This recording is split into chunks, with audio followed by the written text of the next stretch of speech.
So the WNBA posted their last 10 number 1 overall picks.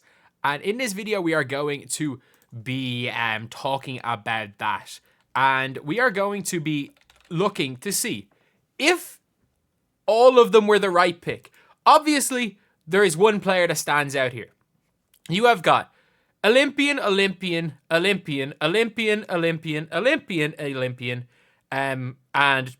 the best 22-year-olds in the world. Like, that is your 9 of 10 and Charlie Collier. Like, a horrible pick. But we are going to go from first and see how many, like, they obviously, other than Charlie Collier, none of them have been busts. And even, I wouldn't even consider Charlie Collier to be the worst bust in the world because, obviously, it was a terrible draft. The best player was a second rounder in Dijonais. Onion Ware was rookie of the year, averaging like 6 points a game.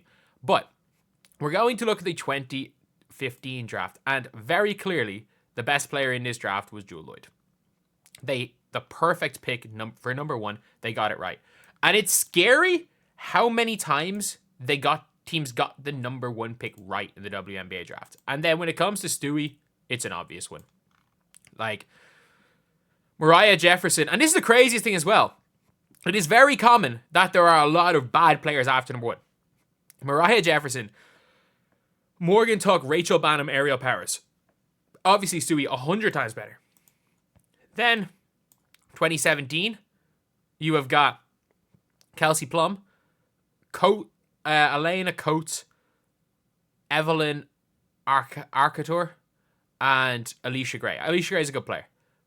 Genuinely a good player. But we are literally looking at 3 drafts in a row where the number 1 pick is all WNBA, and neither of the 2 or 3 picks are even All-Stars. Like, you got to go to 6 in 2016 for John Quell. But, like, that's how crazy it is. 2018, at least 2018, is not just the number 1 pick, then nothing else. In fairness, the 2018 draft had some good players. Like, Ariel Atkins, unbelievable. Like, one of the best rookie playoff performances ever. Azurá Stevens and Jordan Cannon are good enough players. So is Gabby Williams. Like, no All-Stars, but good players. Kia Nurse made 1 All-Star team. And then, obviously, Kelsey Mitchell is Kelsey Mitchell, one of the most sought-after free agents in the entire W right now. And then Diamond DeShields, who was all WNBA before the back surgery and came back to win a title, I guess. But yeah, like, Diamond DeShields, after, was it year 2 that Diamond DeShields was all W? Like, she made the all WNBA second team in her second season. Like, it's crazy how good Diamond DeShields was up to a point. It's just unfortunate when it comes to Diamond DeShields that she obviously had that. It's incredible she's still playing, like, after that back surgery. So it is literally 4 for 4 where the number 1 pick is the best player in the draft. This is the first time that you can make an argument. Not that you can make an argument. You're probably looking at, like, you've got Jackie Young and you've got Fee Collier at 6. Fee Collier is better right now. Jackie Young's been better for her career. Like, Napheesa Collier, she's made 2 All-W first teams and an All-W second team. And, like, obviously, up to that point, 16 points per game. And then you've got Jackie Young, who, I think, has Jackie Young made similar teams? She's only made 1 All-W second team. Okay, so it's hard to argue Jackie Young over Fee. It's hard to argue Jackie Young over Fee. So for the first time, we have seen the number 1 pick not be the best player in the draft.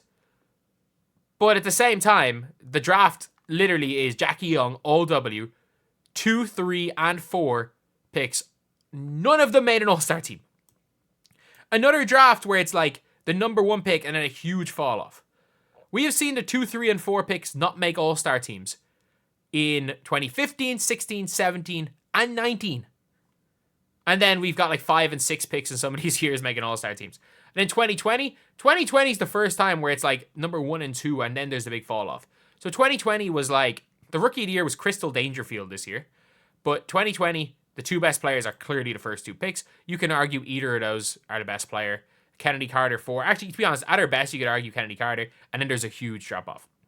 Like, the next best player is probably Ty Harris in the entire, like, an awful draft class. But the two best players, both playing for Oregon, were both, like, all W level players.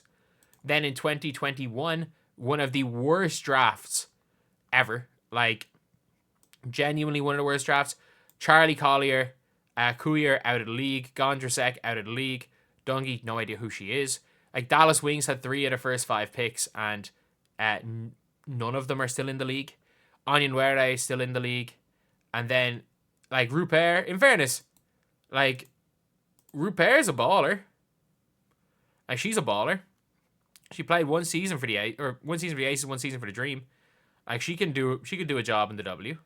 Like, I thought she was good at the Olympics. And then I'm looking, like, Dijonay is by far the best player in this draft. And Dijonay is the only one who's even got a slight chance. And then you've obviously got, like, players that technically were able to be drafted. Like, I think Janelle Salone was technically in this draft. But, like, yeah, like, you're never going to... That's never going to amount to anything. Like, probably didn't even know who she was. So, it's, again, a perfectly correct pick. Where it's, like... Actually, no, say not perfectly correct pick. An awful pick, but an awful draft.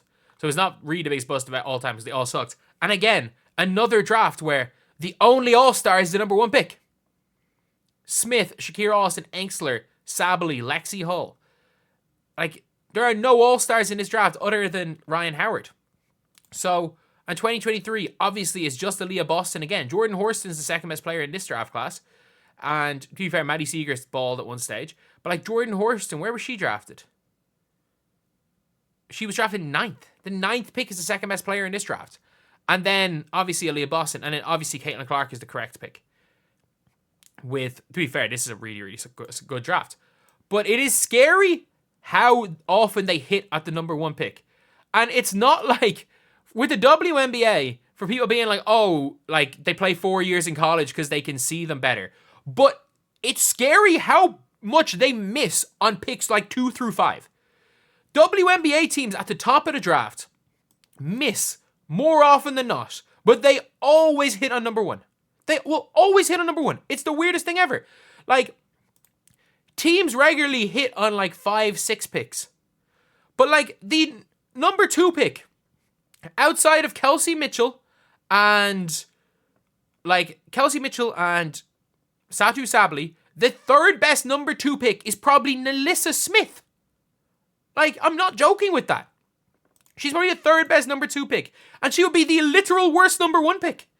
It is mental. All these teams are hitting non-stop on number 2 picks or on number 1 picks. And then they're horrendously bad when it comes to drafting number 1s.